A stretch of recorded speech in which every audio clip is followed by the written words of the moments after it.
This is the X-Zone Broadcast Network, broadcasting worldwide on broadcast affiliates and satellite program providers, including CNN Broadcast Network, Sirius Satellite Network, Star Media, Good News Radio Network, Angel Broadcast Network, Wiki Broadcast Network, and WPBN TV. For more information on the X-Zone Broadcast Network, visit us at www.xzbn.net.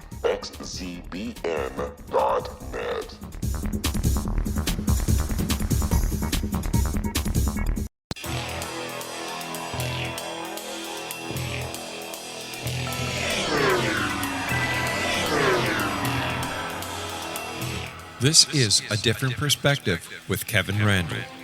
A retired U.S. Lieutenant Colonel, Kevin Randle has been studying UFOs for nearly 50 years. Kevin has investigated some of the most famous UFO cases in the world and has been consulted for dozens of documentaries about UFOs.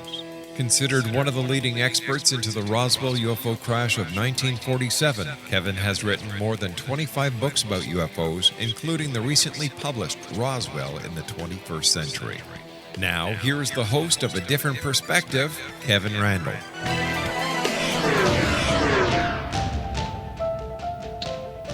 As I promised last week, I said we'd be back in 167 hours, and here we are, back once again. I'm going to be joined tonight by Dr. Thomas Eddie Bullard, who is a good friend of mine. He tells me that he took an interest in UFOs as a child in the 1950s, and that interest has persisted until today. He got his doctorate in folklore and got away with writing his dissertation on UFOs, which is really wonderful, although I brought UFOs into my dissertation as well, but in a sort of a different venue.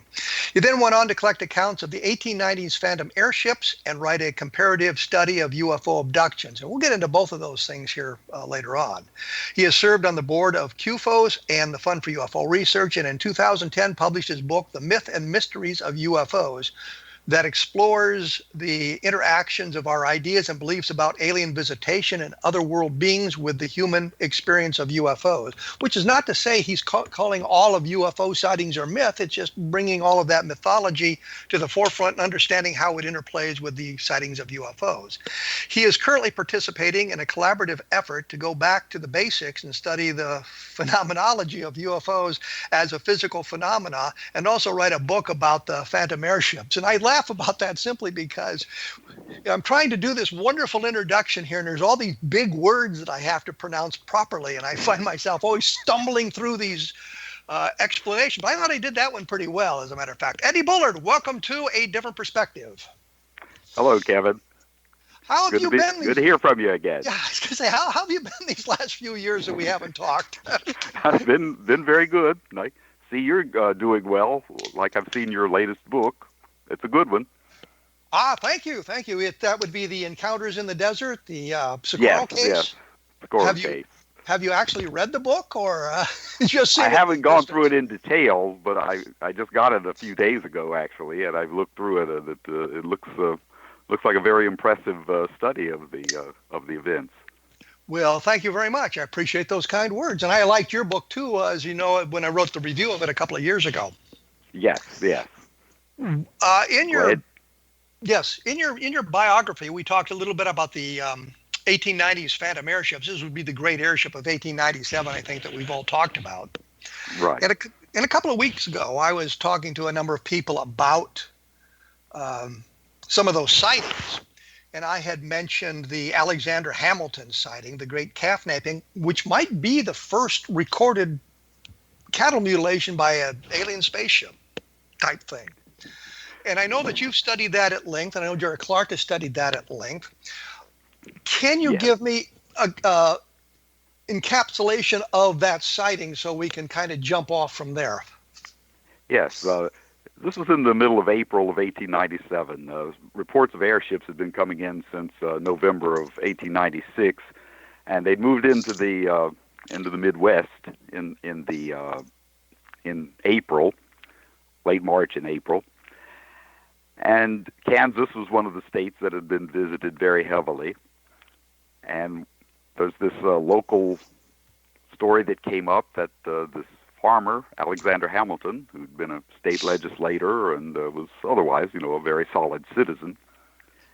He said that he heard a commotion in his cattle yard the night before, and he and his hired man and the rest of his family rushed outside, and they saw this enormous airship, 300 feet long, and it had a big searchlight that was sweeping the cow lot and the surrounding area, and it was manned by some very strange-looking creatures, unlike anything he'd ever seen before. He never actually called them aliens, but the implication was that there's some kind of Martian that was operating these things, Martians being the usual alien entity that people would think of in those days, because it was well believed that Mars was inhabited by a race of super intelligent beings that built canals and maybe could even fly to another planet. So when the aliens sighted the people coming out, they started to raise up the airship. It started to ascend into the air, but it stuck for some reason, and Hamilton happened to notice that there was a rope around the neck of one of his cows, and it was the cow was stuck in a fence. So he tried to cut the rope, couldn't cut it, so he cut the fence, and the airship went away carrying the cow. So, of course, he was much amazed by that, and the next day he went out to look for his cow and couldn't find anything. But when he went into town to speak to the sheriff, it seems that some other farmer, neighbor, or some miles away neighbor, had found the hindquarters and skin of a cow, in an open field, a dusty field, and there was no footprints around it. So he was much amazed by that, and Hamilton said he didn't know what to make of all this.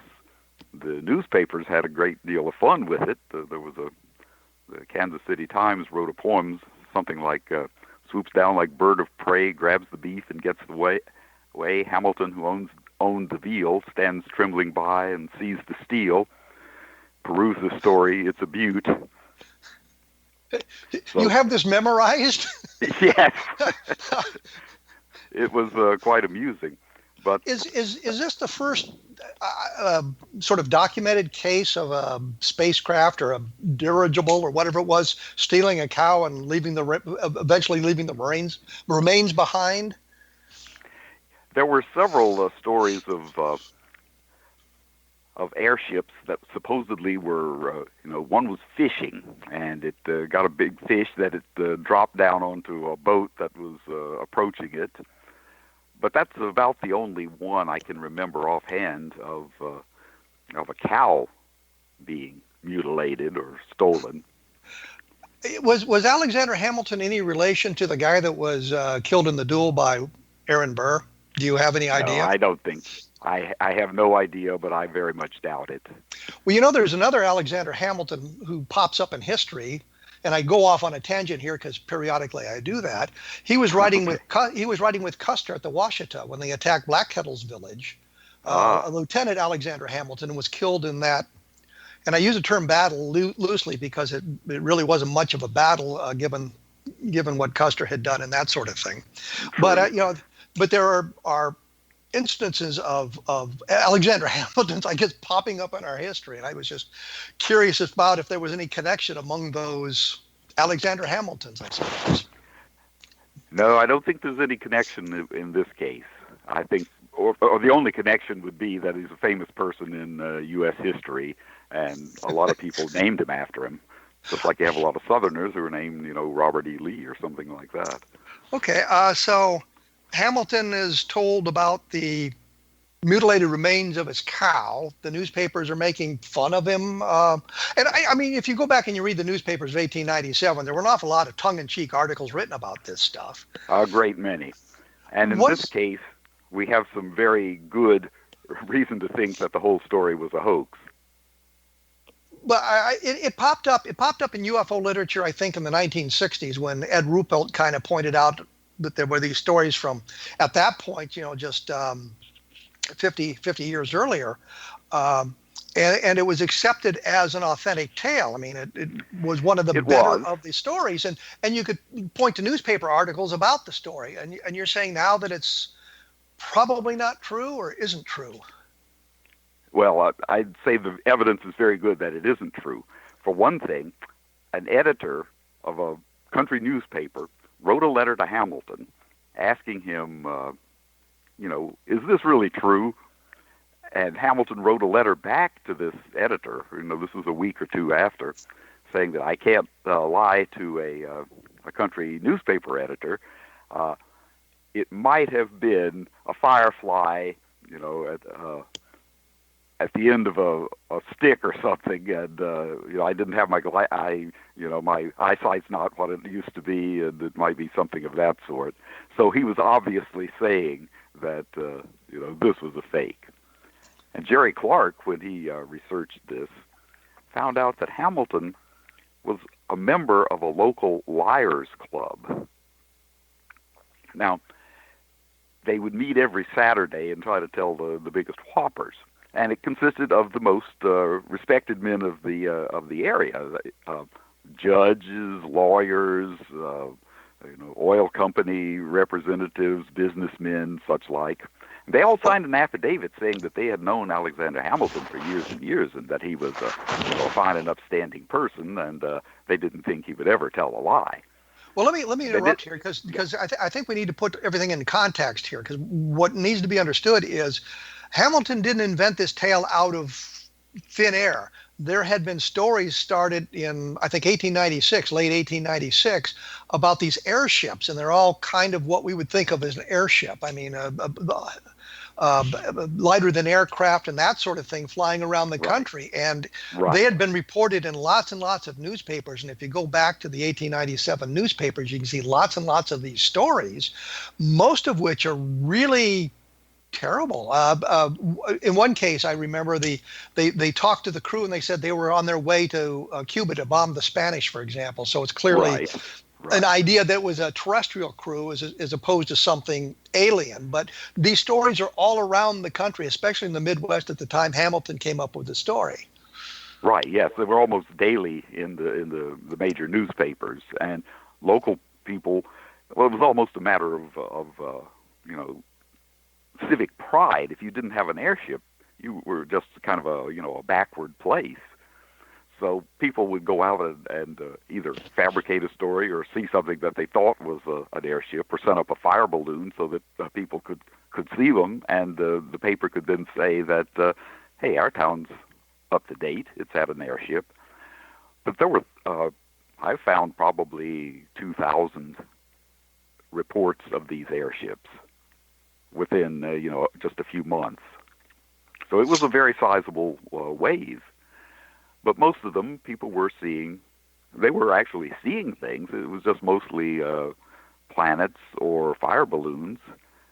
The more elaborate stories were almost entirely hoaxes. Well, let me break in here because we're going to have to take our first break shortly. And when we come back, I want to talk to you a little bit about the Aurora, Texas case as well, which was another great airship story. But also the idea, I think there was a article published in the Yates County newspaper that where it was an admission that this whole thing was a lie. That's the thing I was just mentioning. We're gonna get to that in just a moment. We will be back with Eddie Bullard talking about UFOs and talking about the 1897 airship, maybe talking about abductions if we can get there. As I always say, take a look at my blog at www.kevinrandle.blogspot.com, because there's always additional information that shows up there, or I've covered this in the past in some fashion, and you can access more information about that. And as Eddie Bullard mentioned, thankfully, my new book is, and it's been out for just a couple of weeks, is Encounter in the Desert, and it deals with the Socorro UFO landing of April 1964.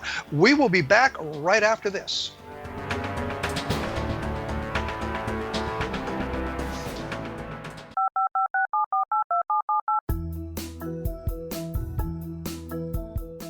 Did you know that when you're on the road with limited data or Wi-Fi, you can still listen to the X-Zone Radio Show with Rob McConnell, The Science of Magic with Gwilda Wiyaka, X-1, Dimension X, Space Patrol, and every minute of the X-Zone Broadcast Network by calling 213-401-0080, courtesy of Audio Now. No smartphone, app, or internet needed. It saves your data plan, and it's free if you have unlimited minutes.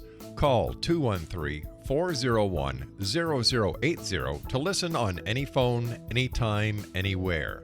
Remember 213-401-0080 for the best of the paranormal, parapsychology, and sci-fi radio programming anywhere, 24/7, 365.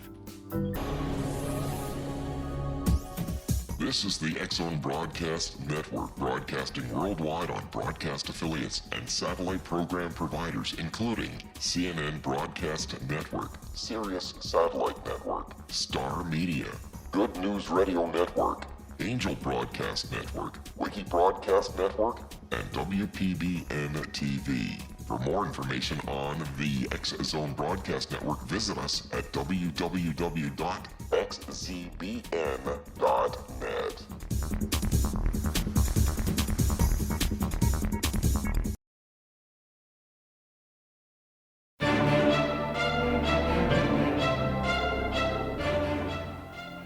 I am back with Thomas Eddie Bullard, my friend, who I've known for literally decades. When we went away, we were talking about the Alexander Taft napping. I think that one of the important points is that when Hamilton was queried by a newspaper reporter or a newspaper editor about the specifics of the case, he altered the story significantly. Did I read that right, or did I understand that correctly? Well, I don't think he so much altered it as he just made a humorous confession that it was all a hoax, that he was just making it up for the fun of it, and that's held up by the fact that there was this Liars Club of which he was a member, and I think he pretty much outdid everyone else. Yeah, I think that would take the cake. That story. Yeah, that did. That pretty much did. Jerry Clark talked, I think, to his daughter. Would that be correct? His daughter back in the 1970s? Yes. And right. What was her reaction to the story? What did she mention? Well, she's the one that told him about the Liars Club. That's where that information came from, and I mean it was pretty revealing. And then in addition, there's this newspaper that published the letter that Hamilton sent, where he does confess. Once, this was the first time he confessed that the thing was a hoax. You say the first time he confessed. Were there other confessions? Well, no, I guess there's this one confession that we have on paper, and then there's the information about the Liars Club. Well, I've done a lot of research into the 1897 airship as well. And I was fascinated by it. I think I've told the story on the program before, that I had gone down to the Cedar Rapids Gazette and I was reading the stories about the airship there, and there was a story in the newspaper about the airship crashing in Waterloo, Iowa. Yes. And the front page of the paper says, send us 500 words, no crap or no garbage or something like that. Right. And I delightedly copied that story down. I mean, pushed the button and got a hard copy of it and went home. And I thought, I should have looked at the next day's paper. And I went back to the next day's paper, and it explained what the airship was. I mean, it was a hoax generated by the people in Waterloo. What astonished me was when I did my book on the government UFO files, the editor of the book had actually found a photograph of that airship. Yes. And it just astonished me. It looked like the drawing that was in the Cedar Rapids Gazette, but here's this actual photograph of the thing. But right. The point is, the whole story was a hoax. And I think model. It wasn't really a model. It was big enough it was on the fairground. It was a mock-up. It never flew. Absolutely.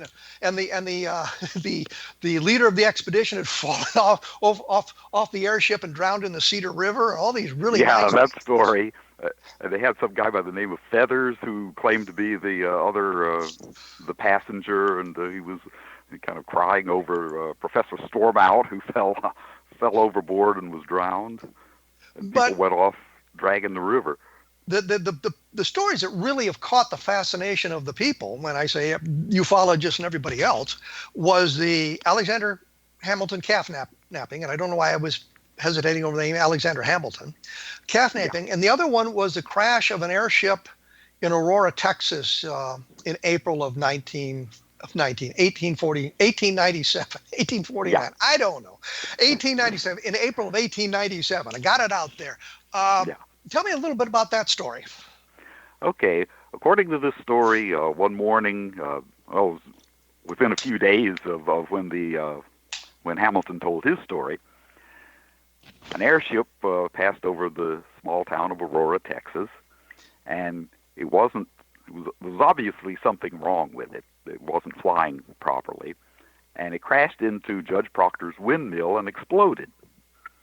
And after the thing had burned out, people searched the wreckage, and they found the charred body of a strange being who didn't look like any normal human being, and someone gave the opinion that it was probably a man from Mars. So the people had a funeral for him, and that was the end of the story. There was really no follow-up on this thing, which seems rather strange, given that it was a pretty spectacular event if it really happened. But that's the problem. It didn't happen.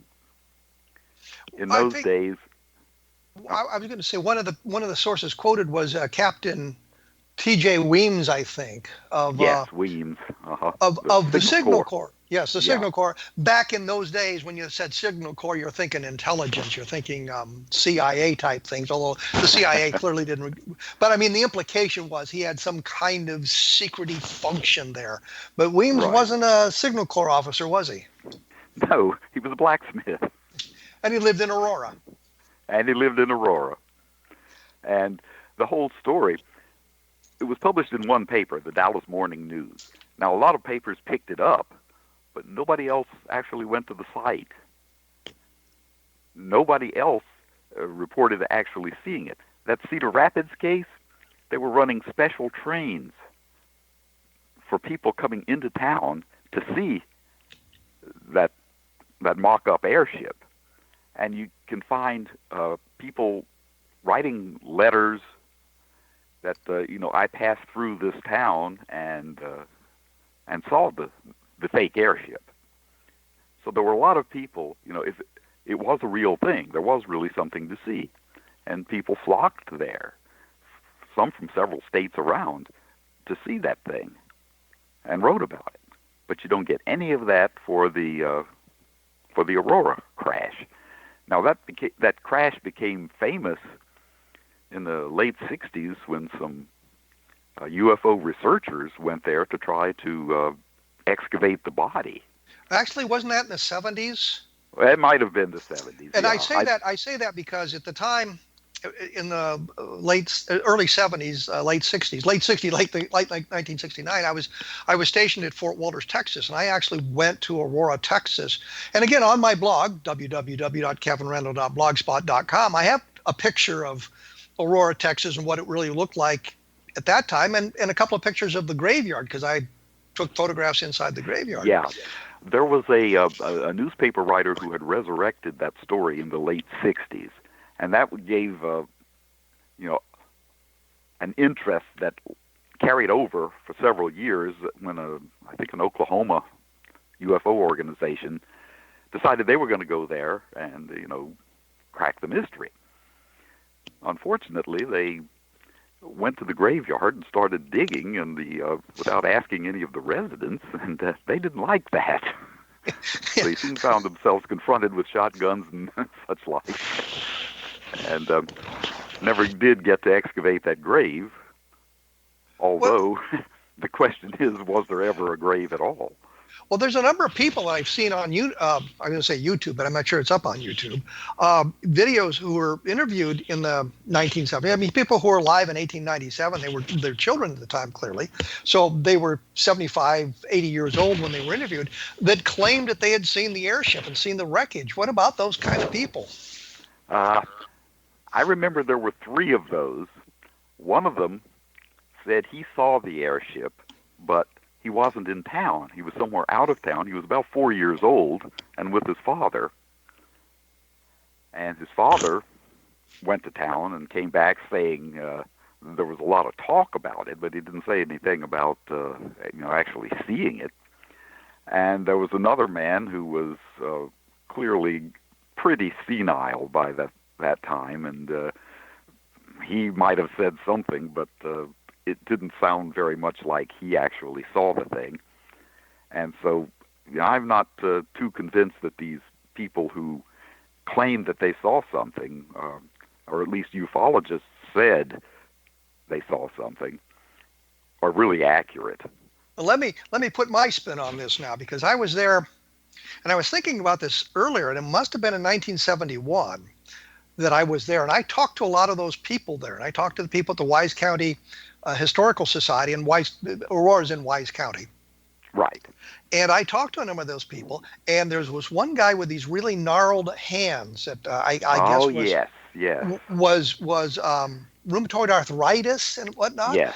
And I talked to that guy, and he said nothing happened. And a couple of years later, I see him in a documentary telling this story about the airship and how it really had crashed there. Right. He moved into town sometime, later. He found out that the thing was supposedly crashed on his property, and he thought maybe the well had been contaminated by some kind of radiation, and that was the cause of his rheumatism. But he wasn't there at the time that of the actual event. In fact, he didn't move there until sometime later. So, he was someone who was creating a way of understanding his condition. Well, let me put this whole Aurora story to rest, because there were two histories of Wise County written within a decade of this alleged crash. Within a decade. I mean, so the people there would have been well aware of what had happened had it happened. Neither of those histories mention anything about the Aurora crash. That's right. It would have been one of the most incredible stories of all time. It would have been the crowning event of the county's history, and they make not a mention of it. And only 10 years have passed. And Cliff Cates, who wrote one of them, was also mentioned in another, a person who had sighted an airship that passed over. So if he had really thought there was something to it, you would think he, of all people, would have included it in his history, but he didn't. So I would say that's a pretty clear indication that nothing really happened. It was another one of these fake stories that served as a form of popular entertainment in those days. Well, I think the other thing we need to point out is that it was an exciting story because for us in this time, because it talked about a UFO crash and the possibility of metallic debris being recovered and all of that kind of ancillary nonsense. And it's the same thing with the Alexander Hamilton story, that it was exciting because it was a calf napping and there was a story of creatures, and that's why it was appealed to us in this time frame and isn't necessary to. Are there any stories, and I've got just a couple of seconds here, any stories that from the 1897 airship that you think might be authentic? No, I don't think so. I think we're all following the wrong path, looking for any kind of legitimate UFO in this material. It's unfortunate, but that's the way I think it is. I agree with you. I know I've discussed this with Jerry Clark, and he thinks there's a core of solid stories in there somewhere, but I just don't think there are. I think it's all pretty much imagination. We're going to have to take another break here in just a couple of minutes. When we come back, I think we'll move from the great airship of 1897, which I think we've now exhausted, and move into you did this wonderful abduction analysis that I think we need to talk about a little bit and see if we can learn anything from that. So we'll do that when we come back. We will also put stuff up on my blog at www.kevinrandle.blogspot.com. And if you get a chance, take a look at Eddie Bullard's book, The Myth and Mysteries of UFOs. It's by Thomas E. Bullard. And I think you'll get an interesting insight to some of the ways the information has been published and the way the information is seeped into our society from other arenas, such as science fiction. Science fiction is an important part of that. But we will return right after this, so stick around.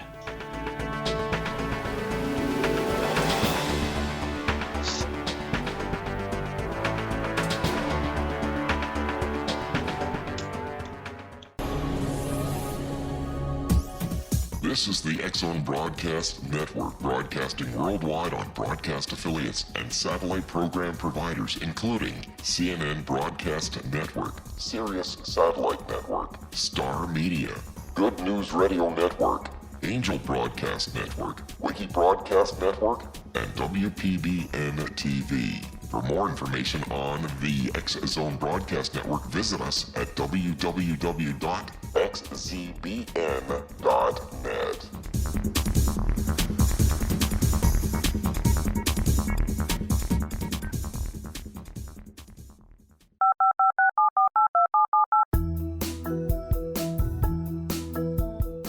Did you know that when you're on the road with limited data or Wi-Fi, you can still listen to the X-Zone Radio Show with Rob McConnell, The Science of Magic with Gwilda Wiyaka, X-1, Dimension X, Space Patrol, and every minute of the X-Zone Broadcast Network by calling 213-401-0080, courtesy of Audio Now. No smartphone, app, or internet needed. It saves your data plan and it's free if you have unlimited minutes. Call 213-401-0080 to listen on any phone, anytime, anywhere. Remember 213-401-0080 for the best of the paranormal, parapsychology, and sci-fi radio programming anywhere, 24/7, 365.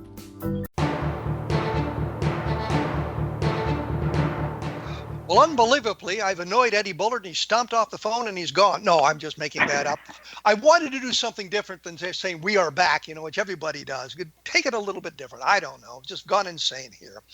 I think we've pretty well exhausted the airship. He and I agree that it's probably just stories made up for the sake of making them up at the time and kind of the excitement that they generated. And I'll say again, if you want more about the airship, you might want to take a look at Jerry Clark's UFO Encyclopedia, simply because he has a long section on the airship and he gives a little bit of a different take than Dr. Bullard and I have come up with here tonight.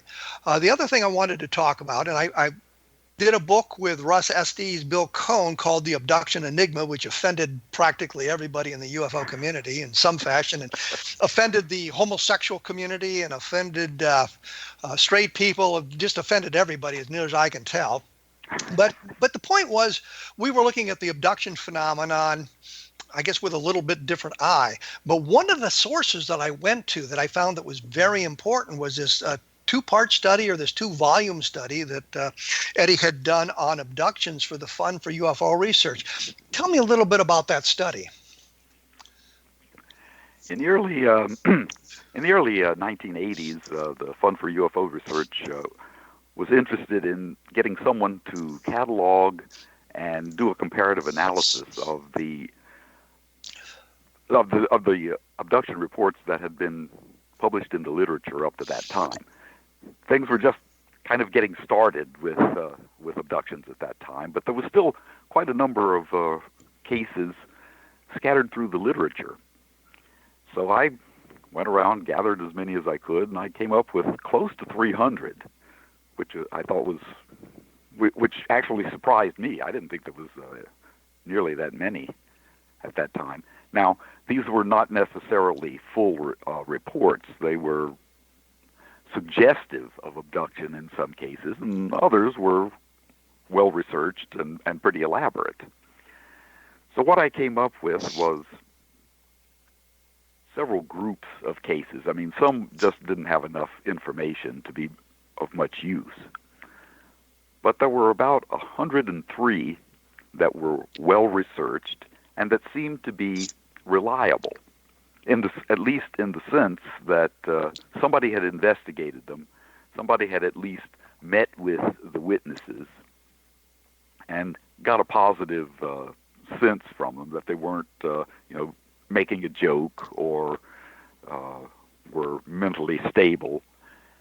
And then I had another group that, although that had a lot of detail to it, these were cases where the investigators were not pleased with what they saw. They thought there was something really wrong with these people or the story. And then doing a comparison, it was just a matter of seeing what you could find in the stories themselves. And what I found was there was a considerable consistency in the course of events and in the descriptions of many of the aspects of the case, like what did the occupants look like, what did the UFO look like, what did the interior of the UFO look like. And this was a useful thing to have at that time in particular because, as I said, it was just the thing was just getting going. And of course, it was 1987 when I actually finished it, and there'd been a lot more material that had come into view at that time. But it did give me a feeling that there was a surprising consistency in the reports, at least the reliable reports, that didn't seem to be resulting from a major exposure to the literature or any kind of media influence that was available at the time. Well, one of the things that struck me, and it was in talking with Cora Lorenzen from APRO and a couple of other people, is she was telling me that there were things that they would hold back so they could attempt to verify the authenticity of other reports that came in. And he said that the people weren't in communication with one another. The abductees, the people experiencing this, were not in communication with one another. But I flipped that on its head and thought, all the investigators are in communication with one another. Wouldn't that tend to influence some of the reporting and the way things are being told simply because they're looking for commonality and might have kind of inadvertently or subconsciously created that commonality? Well, one interesting thing about these earlier reports is the people who were doing the investigations really weren't so much communicating with each other. Like out of that 103 reliable cases, there were 50 different investigators. Some of them you've heard of, some of them you haven't. But it wasn't predominantly a Bud Hopkins or, well, he was just getting started.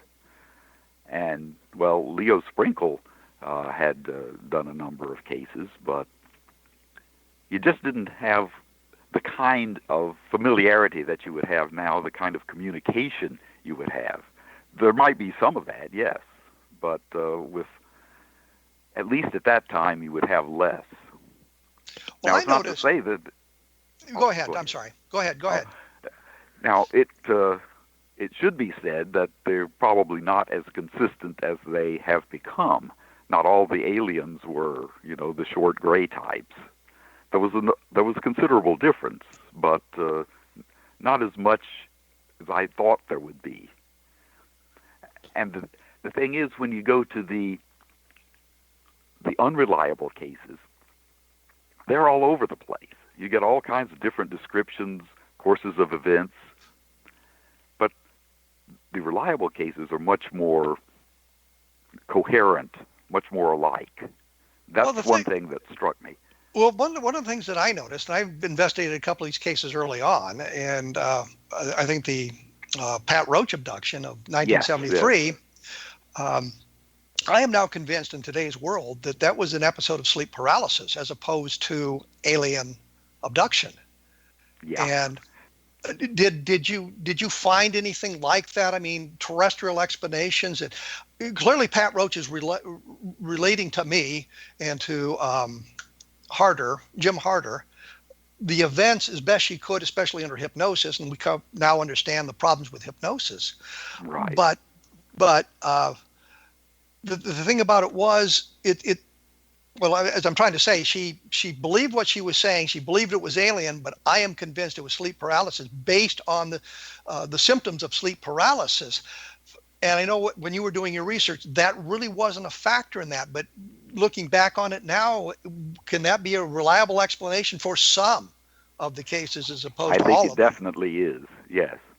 I think one thing you do have to do is look back from what we know now on the way that these things were researched. And sleep paralysis, I think, is definitely a part of the phenomenon, and understandably so. We don't have an understanding of sleep paralysis in this culture.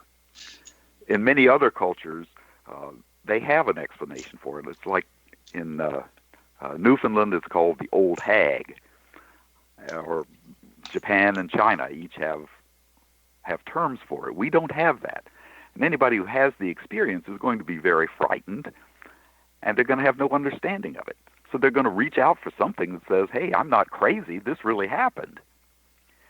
And the alien abduction just fit in with that, so there was a good reason to assume that if you had some kind of the sleep paralysis kind of experience, that terror that comes in the night thing, that you would want an explanation for it.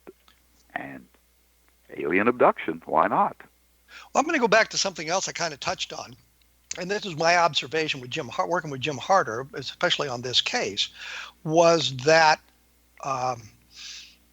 he was somewhat careful not to lead Pat Roach and the other subjects while they were under hypnosis. But between sessions, we would discuss UFO sightings. And I remember him sitting there mentioning to Pat about the Betty Hill stuff and how she was examined. In the very next hypnotic regression session, she said under hypnosis, I don't remember being examined, but I know I was. And I think that he introduced that idea to her, not during the session proper, but in between the sessions, because we were there for over a week talking to her and other members of the family about this thing. And at the time, it didn't strike me that he was doing anything particularly egregious. And I still don't think he was doing anything egregious. He was just poor technique. But each time he would bring up something, that would appear in the next session. And I go back looking at my notes, and I go back looking at the transcripts of the tape sessions, and it becomes clear exactly that he was feeding her information prior to the hypnotic regression session. I think unconsciously he was doing it, or he was doing it as a way of relaxing her before they got deep into a session. Right. Well, see, that's another thing that we've learned a lot about is the problems with hypnosis, the problems with human memory, suggestibility, how people can pick up on things. Like there's one explanation for the Hill case. That's Barney and Betty Hill, the couple that kind of set this whole thing up off in the United States back in 1961 when they were abducted in Vermont or New Hampshire. New Hampshire. Yeah. But it is true that there was an episode of The Outer Limits that aired about a week and a half before Barney went under hypnosis and described the aliens with wraparound eyes. I'm actually going to interrupt you because there's a better analogy. There was an episode of The Twilight Zone called Hocus Pocus and Frisbee with Andy Devine in it. He's abducted by aliens that have those kind of eyes. Oh, really? When was that? When did that air? I would have to go back and look at the notes, but it was in that time frame. And Betty Hill actually says to Barney, "Have you been watching The Twilight Zone?" Ah. But I explore this on my blog, which is a wonderful way to lead into saying www.kevinrandle.blogspot.com. But I have a picture of the alien from the program on the blog, and it's got kind of a gray alien type thing. So I think that might be more of an influence, and it really doesn't matter. The episode aired before they went into the hypnotic regressions and the psychiatry with Dr. Benjamin Simon, so he clearly could have used that as an influence. But that's something that I've talked about on my blog, and I've talked about it in other places as well. Yeah, well, either way, the suggestion was out there. But now, I'm not saying that the whole case is false because of that or imaginary, only that he may have picked up something. If you're seeing something strange, you need some kind of crutch to lean on in your understanding, and you may draw on some, even if it's an unconscious memory, it's still a memory. Well, let me break in here because I have to. I don't want to, but I have to. When we come back, we're going to talk to Eddie Bullard a little bit more about the abduction, the Hill case, the abductions in general in our last segment, and we'll close it out at that point. So we will be back right after this, but remember to take a look at www.kevinrandle.blogspot.com and look for Hocus Pocus and Frisbee, because that would be the episode that you wanted to examine. We'll be back right after this.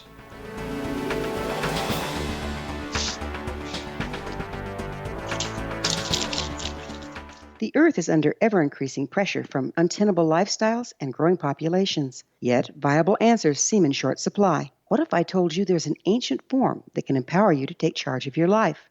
What if your entire family could be enfolded and supported by life itself, finding safe passage through challenging times? I'm Gwilda Wiyaka, founder and director of Path Home Shamanic Art School, with great news: an upcoming series of leading-edge online affordable classes based in an ancient form of shamanism, easily learned and used by your entire family. Galactic Shamanism, Art of the Ancients, Key to Tomorrow are a series of online adult and children's lessons instructing your entire family on natural law, how to cooperate with and be supported by the powers of the universe. Visit findyourpathhome.com to find these unique and powerful classes.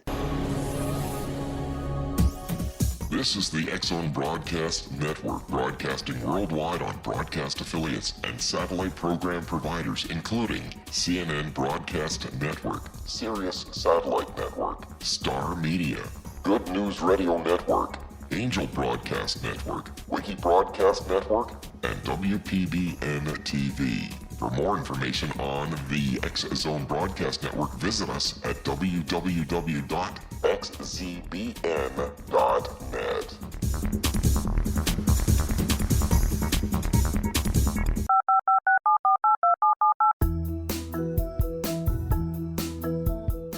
Did you know that when you're on the road with limited data or Wi-Fi, you can still listen to the X-Zone Radio Show with Rob McConnell, The Science of Magic with Gwilda Wiyaka, X-1, Dimension X, Space Patrol, and every minute of the X-Zone Broadcast Network by calling 213-401-0080, courtesy of Audio Now. No smartphone, app, or internet needed. It saves your data plan, and it's free if you have unlimited minutes. Call 213-401-0080 to listen on any phone, anytime, anywhere. Remember, 213-401-0080 for the best of the paranormal, parapsychology, and sci-fi radio programming anywhere, 24/7, 365.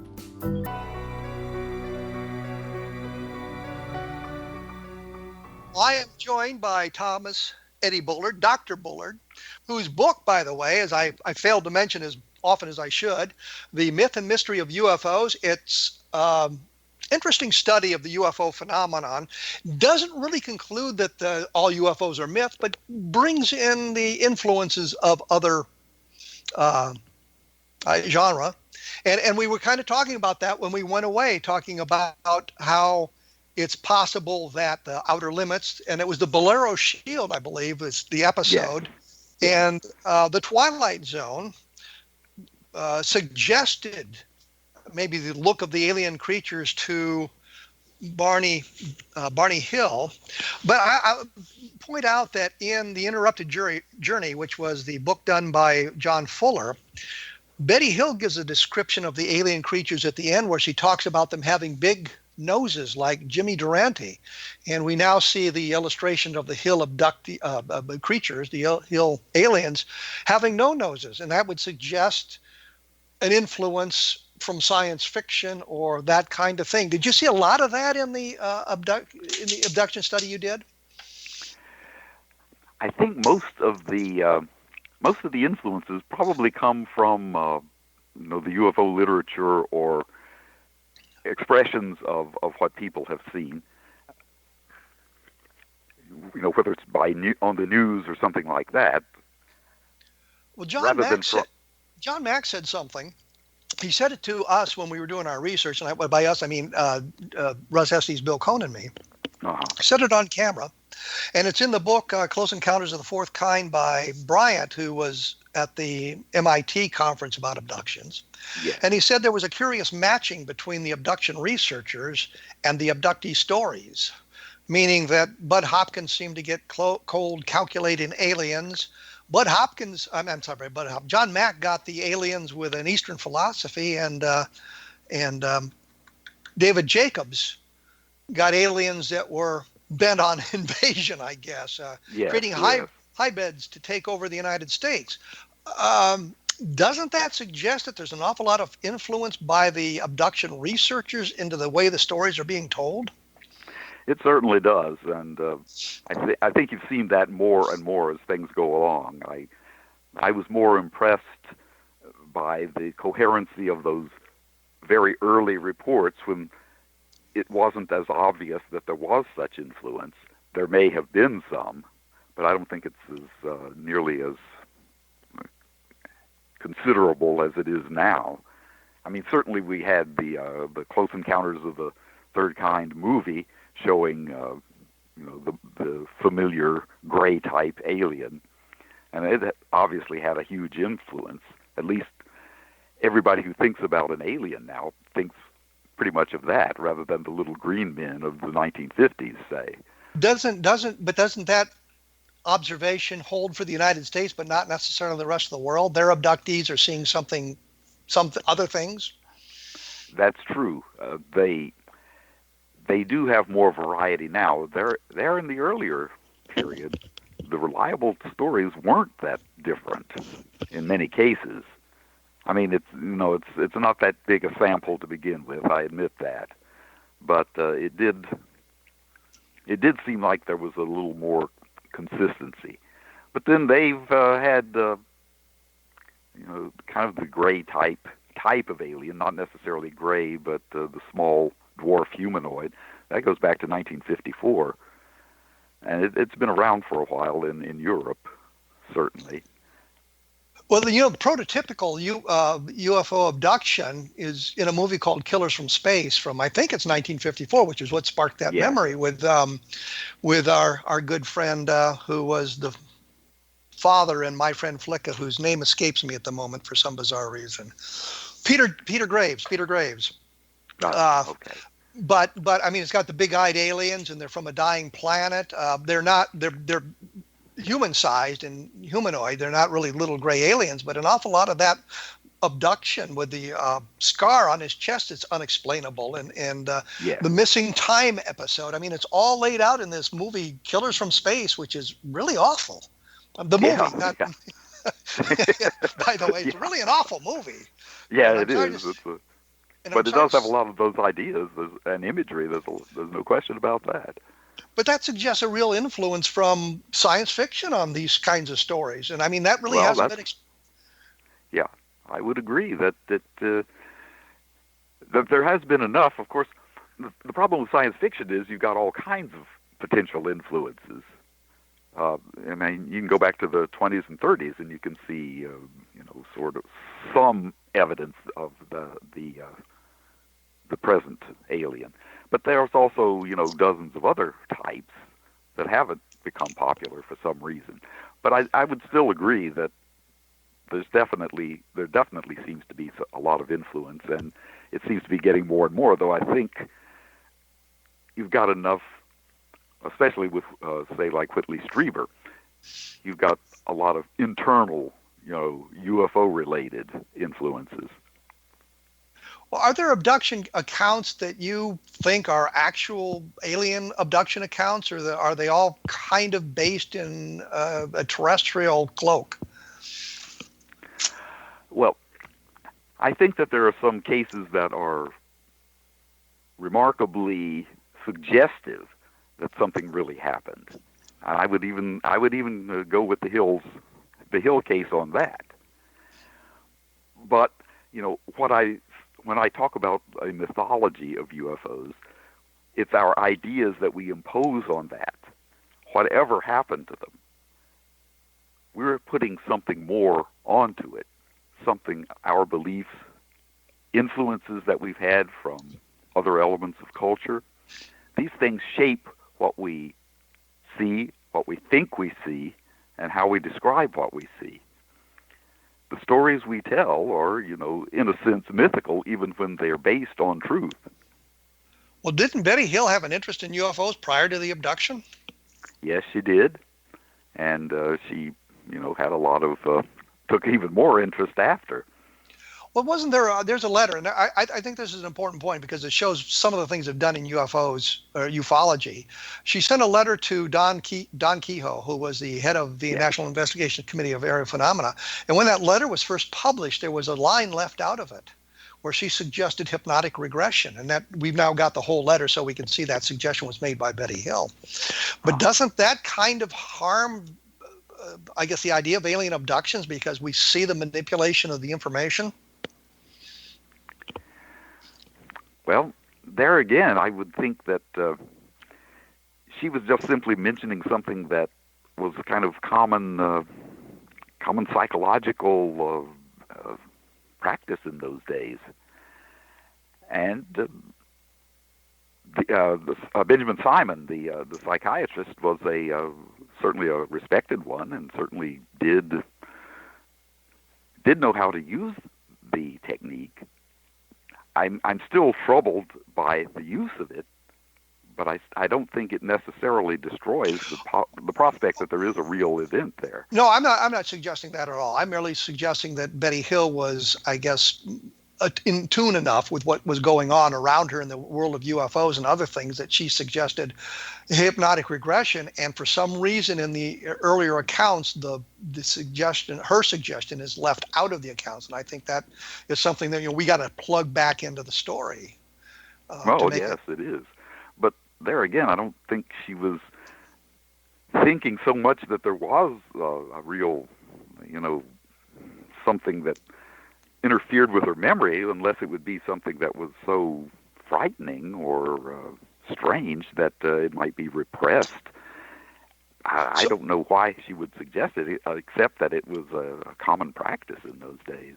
So, to get at the truth, the bottom line. Like well, I was going to say the bottom line question is: do you believe the abduction, the Hills were abducted by alien creatures, or do you think there's a terrestrially based answer? I think there's the possibility that there's a psychological explanation for it. I still think, though, that as abduction stories go, it's the most convincing one that there was some, actual intrusion there, something literally alien. So yes, I would say that there is a reason to hold on to that one. But you think a lot of the stories that we see today are probably something that we can explain with terrestrial psychology and terrestrial observations as opposed to something alien. Well, I definitely agree that there's probably a lot of sleep paralysis, nightmares, various other possibilities, fantasies, even fantasy proneness. Well, let me interrupt because we're running out of time, and there's nothing I can do about it. Time is running out on me. The book that he has not just done, but the book that he wrote, The Myth and Mystery of UFOs, is a fascinating study of the UFO phenomenon, something that you should be taking a look at if you have a real interest in UFOs. Eddie, thanks so much for coming on the program. I appreciate you taking the time to do it. Quite welcome, and happy Thanksgiving. You have a good time wherever you may be in the next few hours, I guess. Next week, I'm going to be joined by Adam Dew, he of Roswell Slides fame, and we'll see if we can't find out what precipitated the Roswell Slides and how that whole thing came about and how it all blew up. And if, unless something bizarre happens in the next few weeks, that may be the series finale here for the Different Perspective. We'll see what happens in the next couple of weeks. Other than that, take a look at Encounters in the Desert, which is my take on the Socorro landing from 1964. Always take a look at Roswell in the 21st century, because there's a fine book that will tell you about the cases it stands today. I'll have more information about tonight's program and some of the other things up at www.kevinrandle.blogspot.com. And I will be back in 167 hours to talk about the Roswell slides. Thanks for listening.